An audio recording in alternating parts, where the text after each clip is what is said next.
Imagina só um dinossauro capaz de sumir na sua frente. Literalmente invisível, como se o ambiente engolisse o bicho. Agora pensa que esse monstro era tão assustador, tão imprevisível, que até os T-Rex e os Velociraptors, os predadores mais temidos de Jurassic Park, evitavam chegar perto do território dele. Hoje eu vou te contar toda a história do Carnotaurus camaleão, o dinossauro que parecia ter saído de um pesadelo e que foi tão incrível que acabou inspirando ninguém mais, ninguém menos do que a própria Indominus Rex de Jurassic World. A gente vai entender toda essa história agora, então já chega nesse vídeo deixando seu like e se inscreve aqui no canal se por acaso essa for sua primeira vez aqui. Eu sou Eric Brelas e vamos junto para mais um vídeo.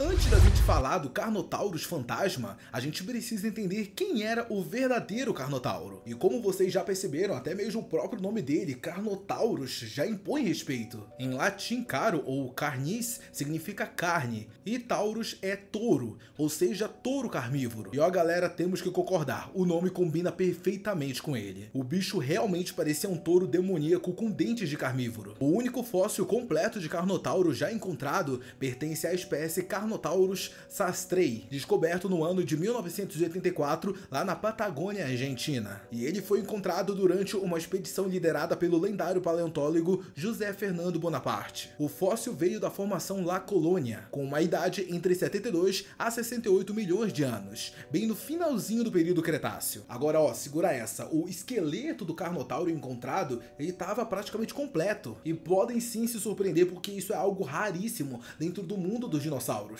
E graças a isso a gente consegue ter detalhes impressionantes sobre o Carnotauro. Um belo de um exemplo disso é que ele tinha 7,5 e 9 metros de comprimento, chegando até 3 metros de altura no quadril e pesava mais ou menos 1,3 toneladas. Ou seja, era grande, mas não tanto quanto um T-Rex. Só que ele compensava isso sendo muito mais rápido. As pernas traseiras eram longas e musculosas. Tudo indica que ele era um dos terópodes mais velozes do seu tempo. Agora, quando o assunto é o bracinho dele, aí não tem como. Era minúsculo demais, era ridículo até. Sério, até os bracinhos do T-Rex pareciam mais funcionais perto dos dele. Provavelmente eles não serviam para nada na caça. Carnotauro confiava totalmente na força das pernas e na mordida para pegar suas presas. Só que o que realmente chamava nossa atenção era os chifres do Carnotauro em cima dos seus olhos. Afinal, nenhum outro carnívoro tinha esses detalhes. Os cientistas acham que esses chifres não eram usados para ataques violentos, mas para disputar território, tipo empurrões entre machos, meio como os touros fazem hoje em dia. Os chifres dissipavam o impacto sem causar danos sérios, o que mostra que o bicho era forte, só que não era burro também, né? E agora vem a parte mais da hora, galera, porque o Carnotauro ele foi o primeiro dinossauro carnívoro descoberto com impressões completas da pele fossilizada. E adivinha só, não tinha nada de penas, nada de pelagem. A pele dele era coberta por escamas poligonais separadas por pequenos sulcos com fileiras de osteodermos cônicos, umas estruturas duras com placas que iam do pescoço até a cauda. Isso dava ao animal uma aparência reptiliana e ameaçadora, muito parecida com a de um crocodilo moderno. E é justamente essa pele que seria a base para uma das ideias mais assustadoras da literatura da ficção científica, a de um dinossauro capaz de mudar de cor, se camuflar e ficar invisível no meio da floresta. Em 1995, o criador do Jurassic Park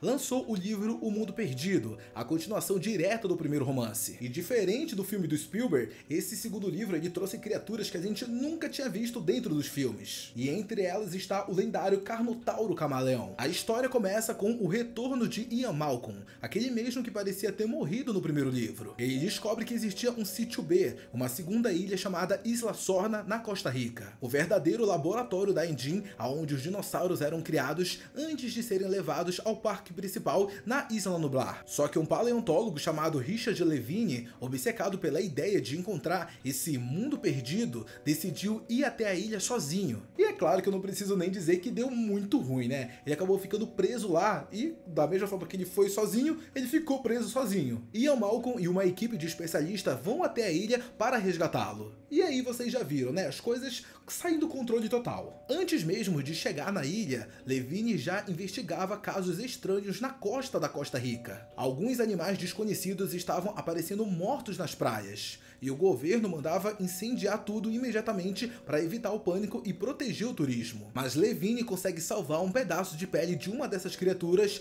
e envia para Malcolm analisar. E o resultado, adivinha só? A pele continha cromatoforos, que no caso são células pigmentares que refletem a luz e mudam de cor.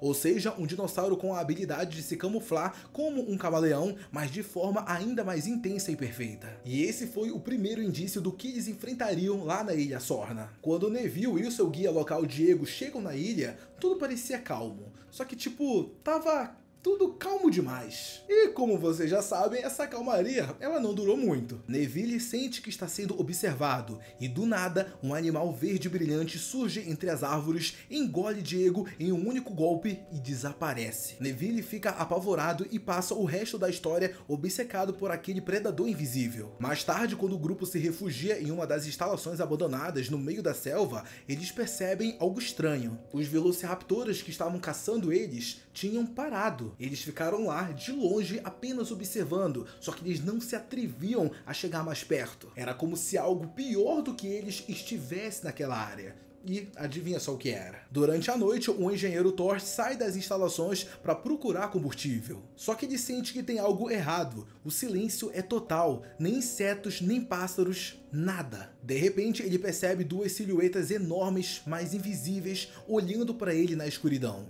Eles estavam lá, só que camuflados, refletindo o ambiente como espelhos vivos. Por um instante, as luzes piscam e o disfarce falha. Thor vê duas criaturas colossais se revelando. Eram dois carnotauros com a pele mudando de cor em tempo real. O padrão da pele imitava as sombras, as grades e o metal enferrujado ao redor deles. Era uma visão bizarra e aterrorizante. Sarah Harding, que observava tudo pelas janelas, percebe o perigo e ordena que acendam as luzes novamente. A claridade intensa faz com que o disfarce dos animais acabem falhando. Os cromatoforos eles não conseguem acompanhar essa mudança de luz tão rápida. Os carnotauros então recuam, sumindo novamente na escuridão da floresta. Só que o recado ele estava dado. Aquelas criaturas caçavam no escuro e os outros predadores as temiam. Os carnotauros camaleão eram os verdadeiros donos da selva noturna da Ilha Sorna. Enquanto o T-Rex dominava o dia e os raptores reinavam em Matilha, esses monstros atuavam no silêncio da noite, emboscando qualquer coisa viva que cruzava o seu caminho. Eles não eram híbridos, não tinham DNA misturado com outra espécie. Eram, na lógica do livro, o resultado natural da clonagem feita pela Engine. O escritor do livro simplesmente decidiu que na versão do mundo dele, os carnotauros reais sempre tiveram essa habilidade. Mas isso, é claro, gente, é pura ficção científica. Os carnotauros eles não tinham essa habilidade de camuflagem na vida real. Como eu disse antes, isso foi apenas uma habilidade que o escritor do livro quis colocar nos carnotauros que existiam dentro daquele universo de literatura. Apesar de nunca terem aparecido nos filmes, os carnotauros camaleão ganharam vida em outros lugares. No jogo de arcade Jurassic Park The Lost World, um deles aparece como um chefão final com olhos enormes de camaleão que se movem em todas as direções. E o mais curioso é que mesmo sem aparecerem nos filmes, eles inspiraram diretamente a Indominus Rex de Jurassic World. A Indominus tinha a mesma habilidade de camuflagem, só que explicada por uma mistura de DNA de sepia, aquele polvo que muda de cor. Ou seja, o que acabou sendo uma ideia dentro do livro acabou virando realidade oficial nos filmes. O escritor do romance de Jurassic Park